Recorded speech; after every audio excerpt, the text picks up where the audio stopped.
નમસ્કાર દર્શક મિત્રો, હું છું રૂપલ લુણીચિયા. સંપૂર્ણ ન્યૂઝમાં આપનું સ્વાગત છે.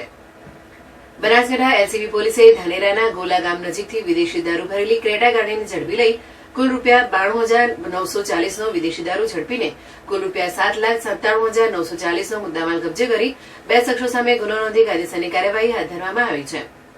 બનાસકાંઠા એલસીબી પોલીસ સ્ટાફના માણસો ધાનેરાના ગોલા ગામે પેટ્રોલિંગમાં હતા તે સમય દરમિયાન બાતમી હકીકતના આધારે વાહન ચેકિંગમાં તે સમયે ક્રેટા ગાડી શંકાસ્પદ જણાતા તેને રોકાવી તપાસ કરતા ગાડીમાંથી વિદેશી દારૂની 153 બોટલ કિંમત ₹92,940 મળી આવ્યો હતો. જેથી પોલીસે ગાડીના ચાલક અશોક કુમાર ભગીરથરામ જયકિશન વિશ્નોઈ રહેઠાણ બલાના તાલુકો જિલ્લો સાંચોર રાજસ્થાનને ઝડપી લઈ તેની પાસેથી મોબાઈલ નંગ 1 દારૂની બોટલ નંગ 153 ક્રેટા ગાડી સહિત કુલ ₹7,97,940નો મુદ્દામાલ કબજે કરવામાં આવ્યો હતો. તેમજ માલ ભરી આપનાર જગમાલ ઉર્ફે જગદીશભાઈ રહેઠાણ રામજીકી ગોળ તાલુકો